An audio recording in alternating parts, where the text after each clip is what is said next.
as we were designing the conference, one of the things we were very mindful of is wanting to bring to life examples of different programs and implementation activities out in the field that are examples of impact investing, and to give us the opportunity to learn about those impact investing programs and to explore them in more detail. And so our next panel on sectoral needs and opportunities is going to explore 3 different sectors in impact investing. One is agriculture livelihoods in Latin America, the second being healthcare in Africa, and the third being water in India. It's my pleasure to introduce Shaun Callahan. Shaun is the Chief Operating Officer of Catholic Relief Services. He will moderate the panel and introduce our panelists. People were asking, how we can start getting into some implementation and doing some things and being activists. And I just thought if we could have a show of hands here and we could do something right now. And the first thing I'd like to do is, you heard when Sister Helen was introduced that they called her an ordinary professor. I would like to know how many people think she's actually an extraordinary professor.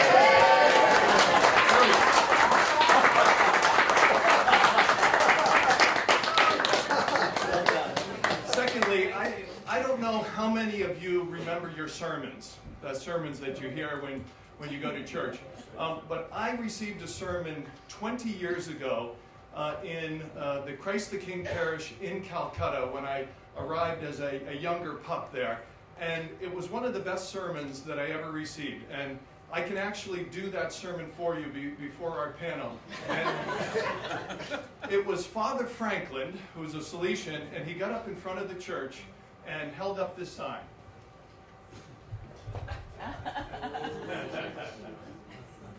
And then his sermon was, "What's missing?" And he said, "You are the church." And then he sat down. Now you can see why I remember that sermon. But I think what he was telling us, and we've had a lot of discussion here this morning on what is the church, who is it? And it is all of us. It is the Vatican. It is the Catholic universities. It's the Catholic healthcare systems. It's the congregations. It's all of us.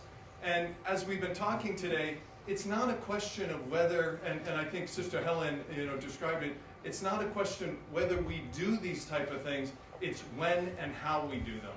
And that we have to all come together. And I think the key thing for us is aligning the church, bringing us all together, because just think how powerful the church would be if we all align our resources in the same direction. And once we get that down, let us start aligning with other faith-based organizations that are out there that are people of the same mentality that we are on moving things forward, and how can we do that. So it's obvious that for many of us at this conference, some of these activities that we're talking about can be a little frightening and scary. And I think one of the things that we need to remember is, as we look at this impact investing, we are looking at it not from a framework of selling out. When I started out in Central America 26 years ago, those that were doing business were the bad guys. They wore the black hats, and those of us who came in with the church, we wore the white hats, and we were the good guys, and never the twain shall meet. It doesn't work anymore, We have to bring our small-scale farmers to market. They need to sell their goods if they're going to survive and have some income for their family. So how do we do that as a church? One of the ways that we do it, and we haven't talked about it a lot here, but I think when you hear some of these presentations that each of our panelists have, think about what we call it in the Catholic lingo as integral human development. How we take the cultural aspects, how we take the economic aspects, the religious aspects, the social aspects of a community and integrate them into what we're doing, and how the different businesses can fit into that pie of what people need in those communities. And we talked about it before, the issues of subsidiarity and listening to the local communities. And so I think those are some of the key areas. I'd like to first introduce, as we move forward, many of you have your packets, and I saw as people spoke, people were flipping through, reading their bios, so I'm not going to go through all of those bios, but I'd just like to start by introducing Tom McPartlin, who's the CEO at ELMA. ELMA was started in 2005. It's one of the largest private foundations working with children in Africa. And when I talk about IHD and you look at the ELMA website, you'll see that they do music, Foundation for Music, for vaccines, for growth, for emergency response, for immunizations and all. And so they're blending, and Tom's experience blends both the public and the private sector. So I think there's a lot we can learn. They do health and education, capacity strengthening, grants and investments as a catalyst for change, grassroots and international, both of those levels, so they cross that whole continuum, and they look for sustainability. So without any more ado, Tom. Thanks, Shaun.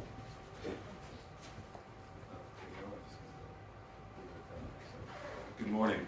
I think someone mentioned earlier that the Catholic Church has been in social impact investing for a long time, and this is a continuum. So I know I look 25, but 56 years ago, the Catholic Church began a social impact investment experiment in me. I was educated in Catholic schools, St. Boniface, MARTA, Seacliff, New York. It's not there anymore, but so my life's journey to yesterday and meeting the Holy Father and meeting you all and experiencing this conference. I was talking to Jerry last night, and my measure of whether a conference is successful or not, if you're a presenter, is how many times you have to change your presentation while listening to other people's presentations. And I really don't think I would make it if I was going at the end of the day, because I've already changed mine about 16 times. So this has been really extraordinary. And I tell you about my own personal journey only because what I'm going to get into and the passion and urgency I'm going to try to convey may have you think that I'm a little bit cynical about not taking chances and not understanding how we can think outside of our own comfort zone. But I really come at this from a kind of a personal mission-first imperative. And I'm deeply convinced that social impact investing, we don't like that term, but that type of work is essential to what we're all trying to achieve in terms of core mission-first objectives. I struggled to try to come up with something. I'm going to talk about healthcare in Africa more broadly, but I wanted to cheat a little bit and struggle to find a particular theme within healthcare that I know a lot about that I think makes the case unequivocally for why the church, and I know yesterday some people got a little bent about the church. So when I say the church, to be very clear, I mean Catholic cash and Catholics. Okay? That's so if we can all so I was a lawyer in one of my prior lives, so if we were doing a contract, I'd ask you to visualize it thusly. We'll say Catholic cash, comma, Catholics, paren, quote, church, quote, correct. Okay, so these, while I've been talking, those are the organizations I represent. I know time is short. I'd be happy to talk in more detail about the mission and objectives of any one of these later on or at any point. But again, I wanted to pick an area of healthcare that I think we all in this room feel deeply about, that has a moral imperative that I think is unassailable.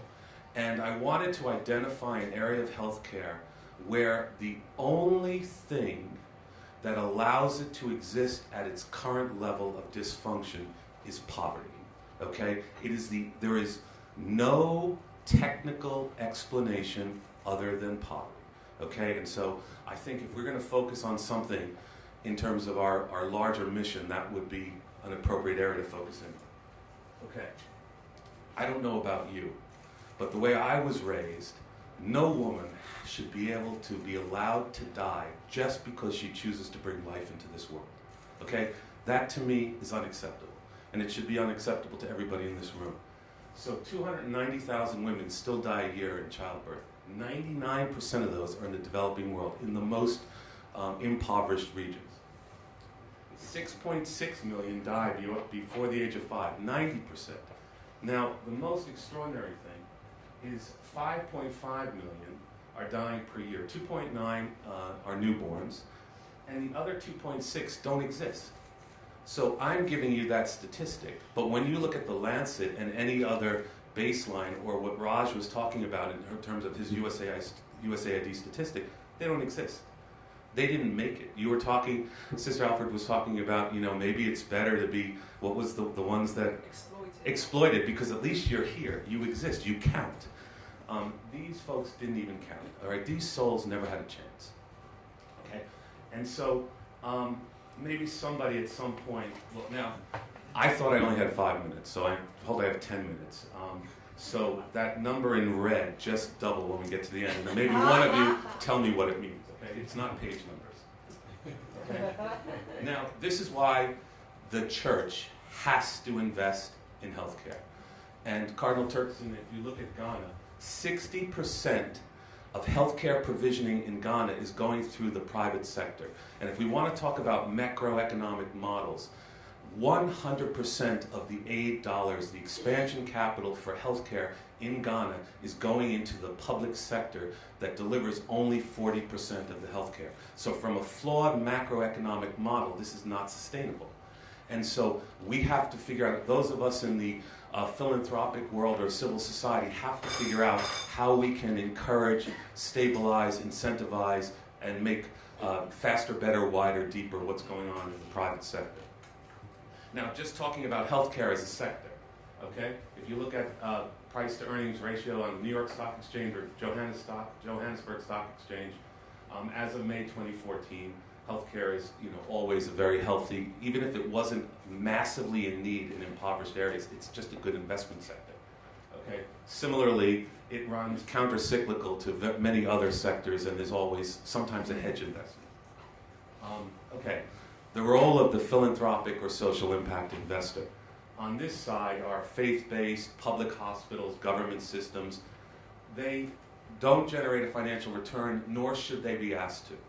Okay, sometimes they're providing services that just are not scalable and are not profitable, or maybe can just be made to cover operating costs. They should be required to run efficiently. I'll say a bunch of, those who know me are probably already amazed at how uncontroversial I'm being, but I will say one thing. I just want to talk about human dignity. We're all His children, but our beneficiaries are not our children. If you want to think in a familial way, there are brothers and sisters, and it's okay to hold your brothers and sisters accountable, because that's the essential link of dignity, I believe. And so making not-for-profits accountable doesn't mean you're not being charitable. It doesn't mean you're not taking care of the poor. It means that, ELMA has very significant resources. But the problems we seek to ameliorate are almost infinite in scope. And so if we had the sufficient resources to save every child's life, then we would have a moral imperative to do so. But if we don't have sufficient resources to save every child's life, then our belief is that we have to measure impact to make sure that the dollars we deploy impact the greatest number of lives possible. And I don't think that's sort of a trade-off from a philosophical or spiritual mission. I think it's making sure that you get the greatest impact and have the greatest benefit. Now, a lot of people today and yesterday have been talking about choices. I don't think you have to make choices, but you have to understand where your primary mission objectives will take you and what are some of the limitations on those objectives. And so for us, we try to plot all of our investments somewhere on this matrix. So, the development banks with whom we collaborate from time to time, their political imperative requires that they get a high social and high financial return. That's the dream, okay? Sometimes you might get low social and high financial return. I think this is where the naysayers or people new to the space would just place Wall Street and traditional financial investors. There's nothing wrong with any box. No box is presented here as better than the other.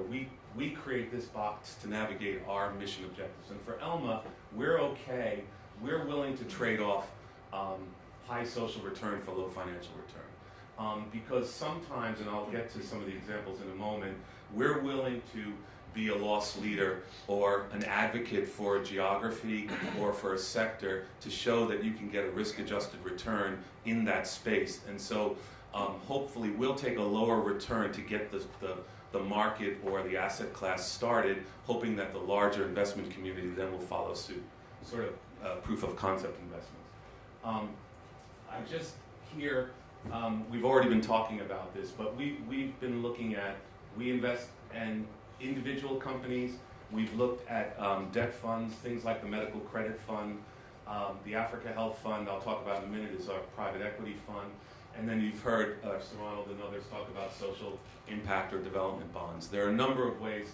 I think with the rush to social impact investment, the first thing that people got very excited about was sort of the corollary of private equity in the development space. And I think that's important, and I think it's exciting and it's interesting. But in reality, when you're looking at early stage or small to medium-sized enterprises, which will be typically the larger bulk of opportunities in the markets I think we would all be interested in, quite often things like bonds and debt vehicles or helping banks be more open, lending sources be more open to development debt, I think has really not been explored as deeply as it should and could be, and I think we're going to see a lot of innovation in that space. And as Sir Ronald mentioned, there was some very interesting things going on with bond. I think it's the tip of the iceberg. I think that's a place where the development institutions like the IFC and World Bank, which I'm wrestling with at all times, have done so much to provide incentives to local banks in the developing world, but those banks haven't turned around and made loans. And so, and again, some of that is I don't think there's sufficient quant model for the debt. Okay, so some examples. Diagnostics. In the developing world, the diagnostics are a big part of efficient delivery of healthcare. And there are very interesting business models and there are very interesting companies that can be invested in that don't require any trade-off on mission and can be very tied to social objective. There's a really interesting opportunity now. One of the saddest things in the developing world is you only are allowed to have infectious diseases if you live in the developed world. You're not rich enough, important enough, or developed enough to have high blood pressure, cancer, diabetes. That's uptown stuff. So prosthetics, wheelchairs, chronic illness resources, very, very, very limited. And so there are some companies now that are developing, if you live in rural parts of Africa, you need a wheelchair that's sort of like a handheld four-wheel drive. And it needs to be locally manufactured, it needs to be locally repaired, and it needs to be contextually and operationally correct for where you live. And those businesses are being developed by local people solving local problems, and they have no access to capital. The other thing that's really interesting is in Tanzania, for example, 30% of all maternal and child and newborn health services go through the private sector. They have no access to capital, there's no risk pooling and insurance, there's no licensing, government licensing and quality control standards. And that's an interesting role for the private sector to be able to help improve quality, provide capital, and also measure success. Africa Health Fund, I know I'm way over, right? So I'll use the Africa Health Fund, I think, as the last example. I think Tom mentioned yesterday that we're still kind of in the infancy of using interesting measurements and protective tools to ensure social objective, measuring and achieving social objective. This was one of the first private equity funds with a social purpose on the continent. It's the Africa Health Fund. So Elma, Gates, and a bunch of the development banks put this together. And two things we did as our first nascent attempt at keeping ourselves honest and balancing return against purpose. So we did two things. Every investment's catchment area is measured to ensure that it's serving the bottom of the pyramid or the underserved populations. So if it was a plastic surgery clinic in Cape Town that would be wildly financially successful, the fund managers would not get a premium on their return because they invested in something that really wasn't achieving social purpose. So we incentivize the fund manager's share of the carry based on fealty to social purpose. The other thing we did is we put a tax on the equity capital. So each of us that put money in, so Elma put $7 million into the private equity side and $1 million into a thing we call the technical assistance facility. And what we did there is we assumed that the functional capacity of the pipeline of investees was such that they would probably need a little help, either getting their prospectus together, perhaps using the capital efficiently, having some technical expertise brought in, having some peer-to-peer discovery of lessons learned and opportunities. And as a result, that would not be return capital. So we would let that money be there beyond the management fee of the fund managers to really help work with the investees. And that was our crude attempt 5 years ago at trying to attack some of those issues. A lot of other innovations have come along, and I guess the message for me here for you all is that you can choose to play at any place along the continuum. But the real issue is there are ways you can protect, manage, and identify what your investment purpose is. It can be done. It's being done. 2, you have a tremendous advantage in terms of access to deal flow. Boots on the ground, awareness of the local context, connection and credibility with local communities, and you can listen to that voice and understand how to support investment in certain key gaps that those communities need. A private equity fund that was conceptually built in Geneva or New York doesn't have that. You are close to the market, you're close to the product, you're close to the opportunity, and that's really a unique opportunity.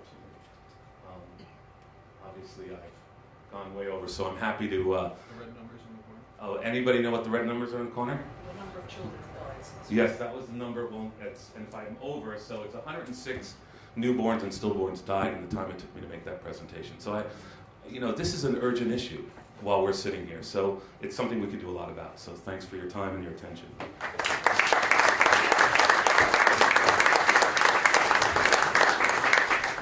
you. We've got a lot to cover in a short period of time, so I ask if you have some questions, jot them down, and we'll try to get them at the end of the panel. Shaun Ferris is works for Catholic Relief Services. He's one of our senior agriculture technical advisors. He's been working for 22 years in this area of agro-enterprise on linking small-scale holders, agriculturalists, to markets. Very big on capacity strengthening of those local communities. And Shaun has also been closely working with our technology team on bringing technology that's appropriate to link people to markets out there. Shaun. Good. Thanks very much, Shaun. Great to be here. Fantastic audience that you've been. And what I'm going to do is just give you a very practical example of the kind of work that we're doing and where we think that impact investing is going to make a difference in the work that we do in the future. We're very much at the early stages of looking at this kind of opportunity, so we're really sort of working with people like yourselves to help us navigate this space to understand it better. And what I'm going to show you is a couple of examples where we think this really might make a difference. First of all, though, I'm just going to go through just to give you some dimensions of the kind of work that we do. In agriculture, we have about 300 projects a year. We work in about 44 to 50 countries a year.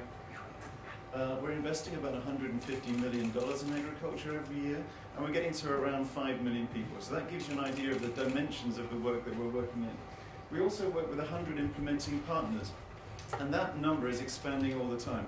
And that's an important number to remember because that allows us to scale as we go forward in different ways of working. Here is our sort of framework of operations, if you like. So we work with communities.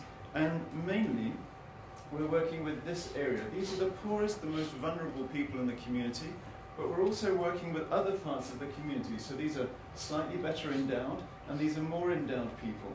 And if you want to put some numbers around this, I would say probably 65% of the clients that we work for are in this bottom corner, 25% in the middle, about 5% in that sort of grow area where people are more consistently engaged with markets. So if you think about this continuum, these people are rarely in the market, these people are occasionally, and these people are more consistently in the market. And the idea of the work that we're trying to do is we're trying to get people to move up this pathway to prosperity, if you like. If the programs that we do work, the numbers of people here are going to decline, and we're going to try and push these numbers up into the future. Just to keep things moving along, I'm going to change this just slightly. It's the same picture, but just to give you the shorthand version of what that really means. These are the types of activities in very broad terms of what we're actually doing with these community members or partners. So we have quite a lot of asset transfers here, because these are people really in grinding poverty or people recovering from some sort of shock or disaster. A lot of skills training here in order to build people's ability to use their assets more effectively and start to engage with markets. And really up here, we're linking people to services so that they can have much more consistent and much more effective linking to the markets. Now there is also this area down here, and Caroline mentioned this earlier this morning, this idea of resilience. One of the things that we are seeing more and more commonly is that as people start to go up these pathways, something nasty happens to them. It's either a war or some sort of climatic factor or disease at some huge scale. And that means that as people start to build, they keep falling down. So we really have to change the way that we're doing our projects so that we start to take into account this resilience cycle, so that we know as we're making programs, we're making people aware that there are shocks, they will happen, they must be prepared for those types of things. So I'm going to change that picture slightly to show you how different types of capital now can start to help us to work in those different areas. So those are the same blocks that I've just shown you. So we have here the recover, the build, and the grow. But you can see now I've sort of transposed different types of capital use into those different boxes. The other thing that I've done is I've introduced this emergency area here. Because in all of the work that we do, or very large parts of the work we do, we are linking this area of people recovering from shock and then getting into this growth curve. So this is a linked process, but they're very different types of capital that are going into these areas.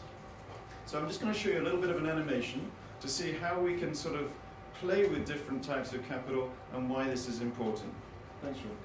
So we're going to have a community is here. They're in an area that's vulnerable. There is a shock, and there suddenly people lose a lot of their assets. Let's say it's a large drought. 2 million people need support. That is a hugely expensive thing when that happens. So a lot of money is suddenly going into this box, and when that happens, there's less money here.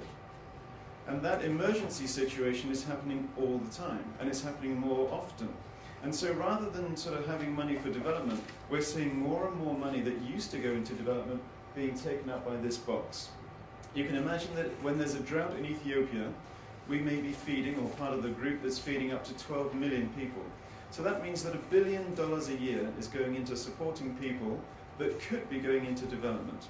And there are only $3 or $4 billion available in foreign assistance for us to do a lot of the work around the world. So let me just show you what's been happening in this space. A lot of people have been working on something called disaster risk reduction.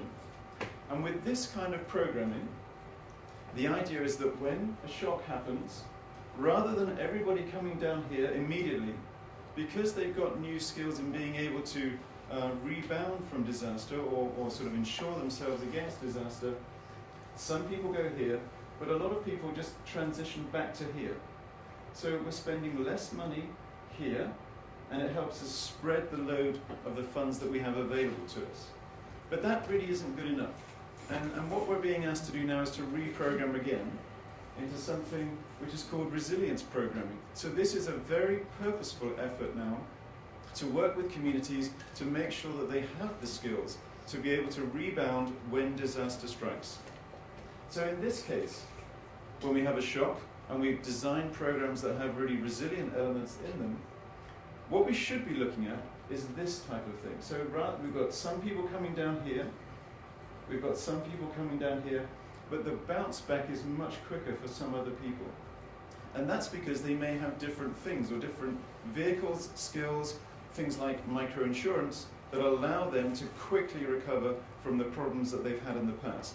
Now, we've all been talking about metrics, and I think it's really important that what we start to do as we go into this process is start to measure how this kind of process is happening, and can we see these results really taking place. So this is the kind of operational framework that we're operating in, and I'm going to show you some examples of the types of technologies that we're using in these different boxes. So I'm just going to show you some of the things that happen. I'm just going to give a couple of examples. So in the recover box, we spend a lot of time working on seed. Good seed of good varieties can make the difference of 80% increases in production if we get it right. At the moment, most of the seeds of new varieties of staple crops around the world are produced by the Consultative Group for International Agricultural Research. They produce the new varieties. It costs them around $10 million per variety to produce it. And then there's very little money to get those seeds out to the farming community. The private sector is not really engaged in this area, and so the CG is being asked to get those seeds to the farming community, but they are not a scale operator. And so 2 to 5% of farmers have access to the very best seeds in the world. I think that is a bit of a crime. When that same opportunity was given to us, with $20 million, we were able to get to 1.2 million farmers. Now that is scale operation in the world that we work in. Now Paul is going to talk about a much bigger scale in a minute, which is almost quite scary. But getting to 1 million people for us is the sort of targets that we're using at the moment. But you can see there that that is a $20 per person benefit. If we'd had the social equity bonds to start doing this kind of thing, we could repeat this 100 times over. So at the moment, people are not getting access to services because we don't have the vehicles to do it. Okay, 2 minutes. So, scale. We spent a lot of time working down here over the last 20 or 30 years. We started to work here. And what really needs to happen for us to work at scale is that we need to be working here and here. And this is where our partners will be working as we start to scale out. Now, it's very difficult, quite often, for NGOs to think about the idea that they're not going to be working in communities themselves, that they're linked to partners that will be doing that. So we need to go through a process of learning how to do that, and this idea of learning how to scale is a big challenge, but something that we really have to take on. Build. Build is about skills acquisition. I'm going to show you this very quickly because I've got 30 seconds to go. But basically, we're putting together a large number of technology partners which are going to allow us to be able to scale data and scale measurement. We're putting in about $1 million a year into getting better at doing this kind of things. Most agencies like us do not have anywhere near the resources to be able to do that. But you need that kind of money if you're going to start working where you can do baseline surveys very quickly with hundreds of thousands of people. You can do e-learning, which will scale to hundreds of thousands, if not millions of clients. And then we have processes to remotely map and track what services are being delivered where. Now, again, this is working very slowly because we do not have the money to be able to accelerate this process. I think we need about $10 to $15 million to make this into a real business opportunity. And again, it's an opportunity to invest, if you like, in a service that will provide really strong, robust data systems to be able to provide this to many other organizations who simply can't afford to develop these systems. PSP, I'm just going to, one example here that I'm going to show you. This is an example where we used to hire people to go out and train people in how to do savings and loans. Savings and loans is a sort of a group of people that come together, they save, and they learn about finances. Now that's something, again, that used to cost us money, but what we've done is we've changed this into a private sector service provider so that instead of paying for that service, we now train people who provide that service at a fee. So let me just show you the progression of this. At the moment, we've started here with our PSP, training a group of people in order to learn how to save and make loans. But what we'll be doing in the future is changing this. If you can imagine a set of products that this service provider will provide in the future, is they will start with savings and loans. They will then train these people at a fee in financial education. They will train them at a fee in marketing basics. They will provide business advice at a fee.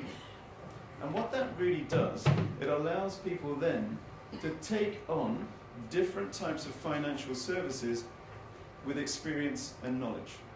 Because what is happening at the moment is that quite often these things are being not really forced, but heavily encouraged for people to do these things, but they don't have the knowledge to use them effectively.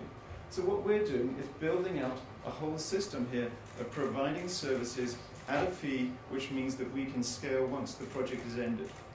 So that's a very big change in the way that we do business. And I've just got one more slide. So this idea of changing from free to fees is a big change in the NGO community, I think that's going to make a huge difference in the way we do things. If we can take advantage of this type of capital to help us do that, it allows us not only to scale, but to accelerate the ability to scale. And I think that's the thing which is the real challenge that we have. So again, this is another area. We're working with a lot of private sector people. I don't have time to go into this, but just to say, again, can we accelerate this process by getting access to new types of capital? And I don't know if I want to go through all of these, but just listening to Pat's challenge yesterday about, what is the areas where we're really gaining, and what is the areas where we still have challenges? So let me just look at some of the challenges. Sustained scaling. When you're working in this tyranny of grants and projects, is difficult to do because projects keep stopping and starting. And we need to get above the project level if we're going to provide scaled, sustained scaling. Charitable organizations also really struggle with revenue. Now, I imagine you find that a really odd thought, but we have problems with profit and revenue, and having the systems to be able to deal with that haven't been available to us, so we need to navigate that space. And I think, just as a final point, the type of agencies that we are, we will need very new skills mixes to be able to take advantage from this area, but that's very doable. And we will need new partnerships to make it happen. And I really hope that the group that we have here will not just meet once. I would really like to encourage us to think about meeting every 3 years or so, or every 2 years, or whatever it is, to see what progress we're making over time. Because I think meeting once is effective, but meeting regularly to see how well we're building these partnerships over time will really be the sort of the proof in the pudding, if you like. So, with those few words, thank you very much.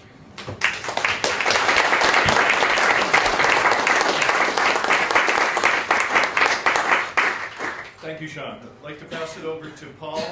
Many of you may know Paul. He's the CEO of Windhorse and the founder of the International Development Enterprises. Paul has produced several books that are very provocative in our field moving things forward. One is Out of Poverty, and this is Business Solutions the Business Solutions to Poverty, if you'd like to take a look at it.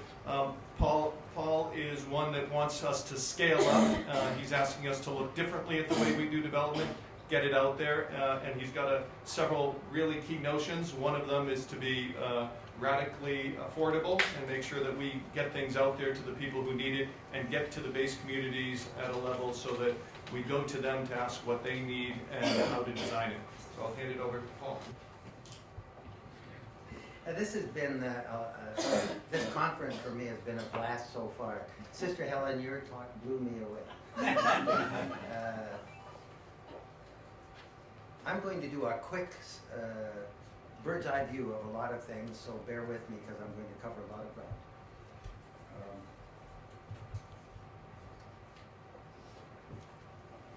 As you mentioned, Sister Helen, for me, the most important part of business with poor people is listening.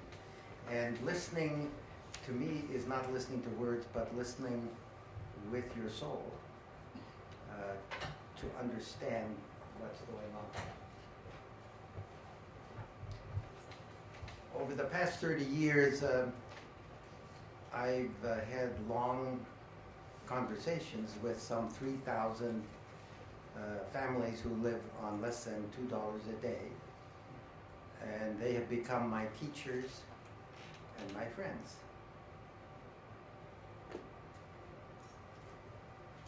This guy here looks like he's got the weight of the world on his shoulders. I was interviewing farmers in Bangladesh who are using treadle pumps. Some of them told me they earned $100 last year from a $25 investment in a treadle pump. Some said they earned $500. And when I talked to this man, he said he was very ashamed he hadn't earned anything. And I asked him what happened. And he said, well, you see, I'm supporting 21 people, and the treadle pump provided food for all of them, but it didn't have any crops left over to sell. And that brought tears to my eyes.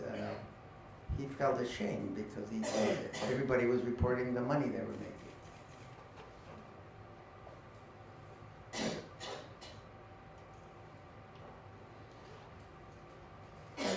These are some women in Nepal that were trying out drip irrigation systems.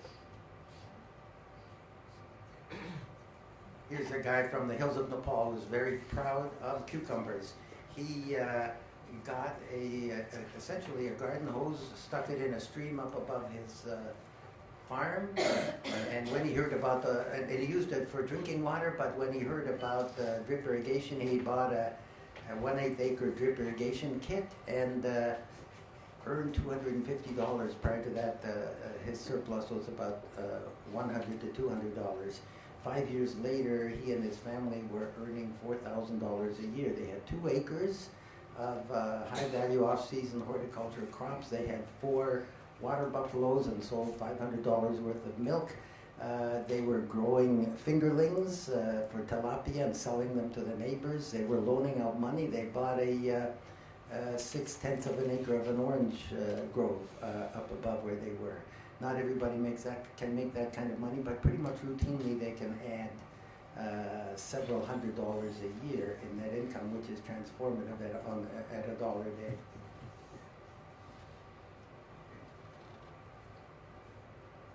So I'm going to tell you a little bit about the first organization I started, IDE, which was a nonprofit working using business methods.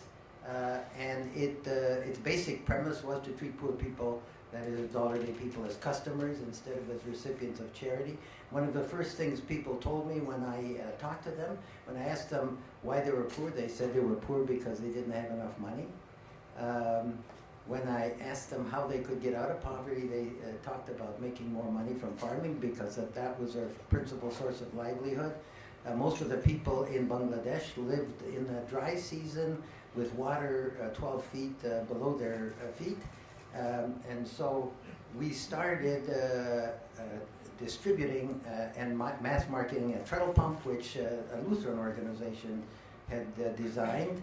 A treadle pump is really a stairmaster that is a suction pump that lifts water maybe 15 feet and can help people in the dry season when they don't grow very much grow a half acre of vegetables and add $100 to $1,000 to their income with an investment of $25. But to reach scale, we had to first stimulate a network of private manufacturers. These are little workshops that make things like welded bed springs. You notice this guy has OSHA-approved work boots and approved goggles for welding. So we talked 75 little workshops like this to go into the treadle pump business. We didn't give them any money. We just the assurance that we would help with the marketing was a strong motivation for them. We also recruited some 2,500 village dealers who sold treadle pumps at a 12% margin. They sell a variety of products. We trained some 3,000 little mysteries. They're sort of tinkerers in the village. They drilled wells and installed treadle pumps at a cost of about 5 cents a foot. So we ran a 3-day training program for 3,000 of them with a diploma, and they were important marketers. Critical missing link is rural mass marketing. What proved most effective there was we produced a 90-minute Bollywood movie which played to 1 million people a year. We hired the top director, the top male lead, the top female lead. The plot was boy meets girl, they want to get married, they can't get married. She falls into the clutches of a dowry bandit. Now a typical Bollywood movie has a wedding, a funeral, a near suicide, and lots of singing and dancing. So about 3/4 of the way through, the movie stopped. The dealers that we invited, they got their clients up on treadle pumps so they could touch and feel the product. Then the movie resumes. the father meets a school friend who tells him about the treadle pump.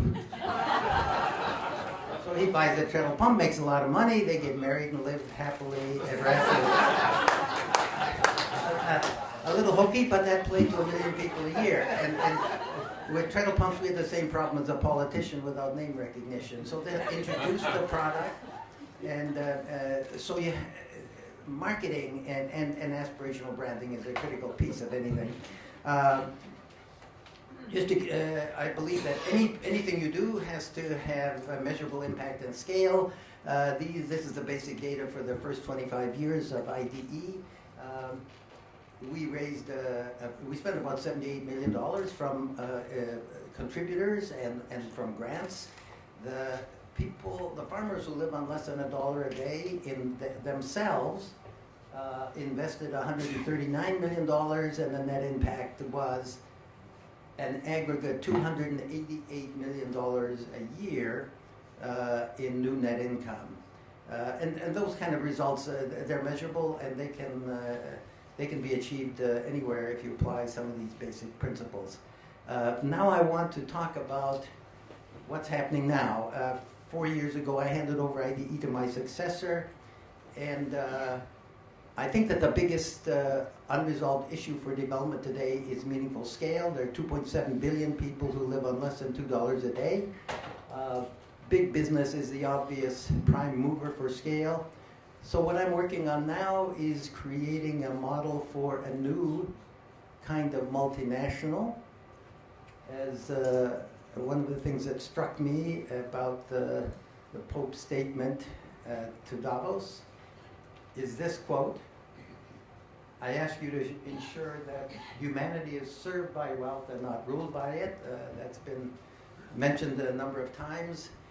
But one of the things that is required to accomplish that is a new type of multinational structure, which is based on business for the common good as well as the bottom line, which incorporates stakeholders, radically decentralized stakeholders and their welfare, and incorporates values about the environment of the planet. And what's also needed is a total change in our approach to poverty and how to reach scale. So what I'm doing, basically, what I'm working on now, is creating 4 frontier multinationals. Each one has the mission of transforming the livelihoods. When I worked with IDE, we wouldn't touch anything unless, if successful, it would transform the livelihoods of $1 million a day people. In the words of Richard Nixon, that is now inoperative. So now it's 100 million, and so each of these multinationals is designed, if successful, to transform the livelihoods of at least 100 million $2 a day people, generate 10 billion in revenues, and earn sufficient profits to attract commercial investment. I don't believe that you have to subsidize returns. I believe that this represents a huge virgin market opportunity with much higher risk than normal, and returns should be commensurate with the risk. So I'll just mention a couple of these. First is Sunwater. There are some 20 million diesel pumps operating in India using a tremendous amount of energy. Solar photovoltaics could replace those, but it's far too expensive. So I conned a group of space engineers from Ball Aerospace in Denver into strapping on the challenge of cutting the cost of photovoltaic pumping by 80%, which they have now accomplished. So we're ready to start doing the beta test, and then with this radical drop in the functional cost of photovoltaics, we'll create a global company that will sell electricity to the billion or so people who don't have access to electricity now, and make money doing it. A second company has to do with biomass. We burn about 6 billion tons of coal. The world also produces 4 billion tons of agricultural waste. About 1 billion tons of that can be converted through a process called torrefaction into a thermally efficient competitor to coal and charcoal, which has low carbon emissions. There are another 1 billion to 2 billion tons of invasive species of plants. What this requires, Europe is working on the torrefication process, but their plants start at $10 million. We're designing a $25,000 plant that can be placed in a village that'll produce 7 tons a day, worth about $1,000 a day of torrefied briquettes. I think that this is a potential $250 billion market, so it's not trivial. And it isn't that you sell most of the product to poor people, but poor people are disproportionately located in scattered rural areas where agricultural waste and invasive species of plants are located. So if you shorten the collection radius, you create this opportunity. I'm not going to talk about the education, the Global Education Company. This is the drinking water company. Pat and I just spent a few days having a ball in Orissa visiting this company. It's designed to sell safe, affordable drinking water to 100 million to $2 a day customers in small villages. This is a picture of a guy taking a ritual bath in a village's cooking water supply that I just happened to snap him one day in a village in Orissa. Like most of these companies, it starts with a radically affordable technology. In this case, we're using electrochlorination. Most water shops use reverse osmosis. A reverse osmosis system costs about $4,000 to produce 4,000 liters of water a day. With basically running electricity through a 5% salt solution, we can produce chlorine that kills pathogens. That device has a capital cost of $250 and will purify 80,000 liters of water a day. So the next issue is last mile distribution. With all of these companies, last mile distribution, aspirational branding, a scaling strategy, all of them are challenges that need to be met. In this case, we simply partner with Kirana shops. These are mom and pop shops in every village in India. There are 10 million of them. And instead of setting up a separate water shop, we contract with an existing water shop.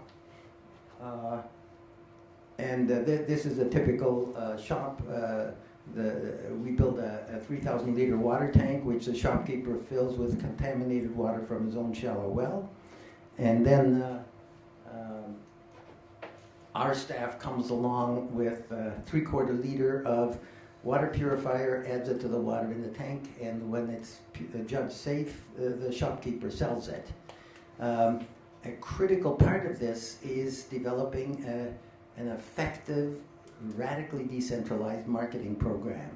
So what we do with every shop, by the way, we're opening 25 villages a month now, ready to go to 50.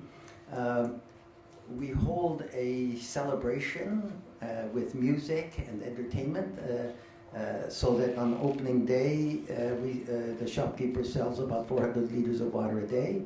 Then we integrate 3 separate blitz marketing strategies. The first, we've learned that people really are motivated to have the water tested that they're drinking, so we have a little celebration. People bring samples of their water. We test it for E. coli. When they see stuff growing in the water, about 42% of them become customers. But we leave the test media with them, otherwise they think we're going to cook the data. The next thing that's effective is a door-to-door marketing blitz. We unleash 10 people in uniforms that go door-to-door. That's one of the things that we participated in, Pat. They provide a card which allows people to sign up for a month. That also has about a 40% success rate. The third thing is we do village theater, so we've hired a professional village theater group. They do 120 performances a month. Each village has 2. And if we do all of these marketing activities within 1 week, it has an exponential impact rather than an additive one. So the trick is to get it up to 800 liters a day in the first month, which brings you to break even. Marketing, radically decentralized village marketing that is aspirationally branded is a critical piece of making these things work, and it applies to every single company. So in the early rollout stage, we're in 210 villages, we have 132 staff, we're selling 4.5 million liters of water per month to 110,000 customers, but that's a drop in the bucket. We plan to be in 10,000 villages within 3 to 4 years. Here's a short 2-minute video. Is an important ceremony in the life of the village.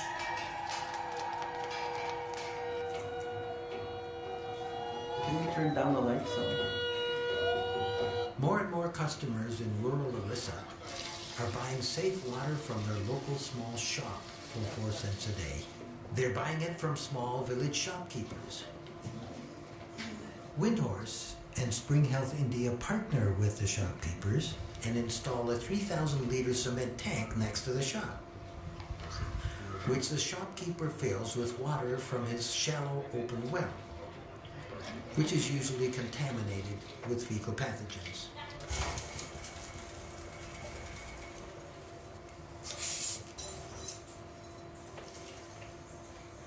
A company staff member purifies the water in the tank by adding chlorine and other water purifiers.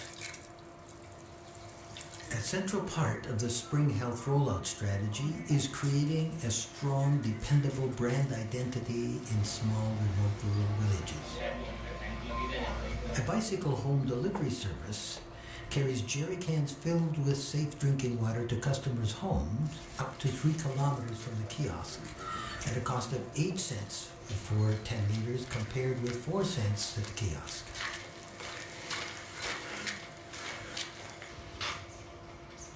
The people in rural villages in Orissa report a rapid drop in diarrhea, and they're very happy with the result.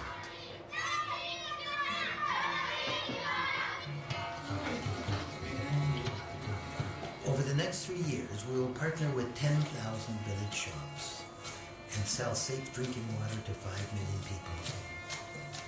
Over 10 years, that number will increase to 400,000 shops in 20 countries.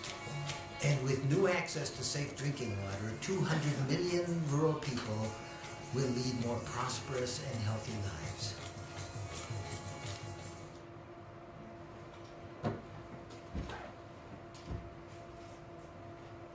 I just wanted to show you we're doing a pilot test with CRS in Orissa.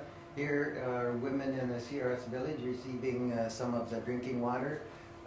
This is door-to-door sales in a CRS partner village. This is auto miking. Part of the door-to-door sales involves auto rickshaw with loudspeakers and music. So there's a lot of buzz in most of these things. Here's a village group with CRS staff participating. Projected outcomes, 5 million customers in 10,000 villages in 3 years, creating 41,000 jobs. 100 million customers in 10 years, a capitalization of 3 million. Should, if we're successful, produce free cash flow of 2 million in year 4 and 5 million in year 5. I just want to mention that this is not some way out opportunity. Several of the organizations here, CRS, Marcus, you just recently talked about health. There are 800 million people that need reading glasses. That may sound trivial, but if you're a tailor making a living stitching stuff and you can't see, you're out of business. You can now buy 12 different power of reading glasses in China for 50 cents. CRS has a structure now to distribute them at, say, $2.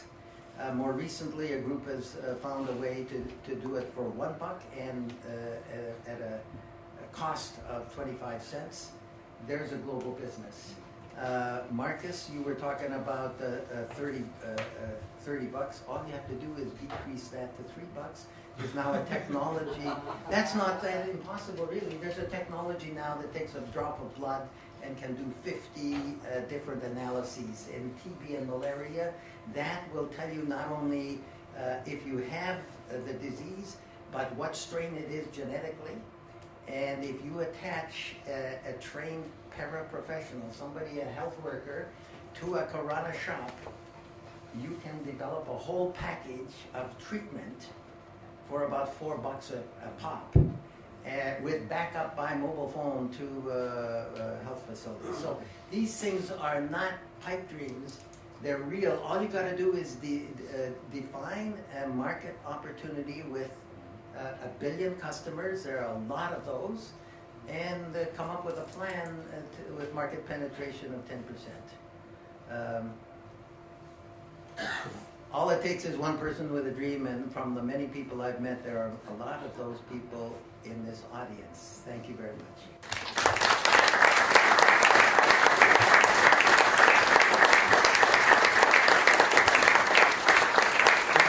Let me just thank Tom, Shaun, and Paul again. I think they gave you a taste of how we reach into the basic communities to people out in the field. So this isn't just a theory, and it isn't big businesses that are dominating, but people who are actually working with the local community. I would ask if you have questions that you hold them, and we're going to ask our guests here to be available at lunchtime so that you can quiz them at that time so we can move to the next panel. Thank you very much.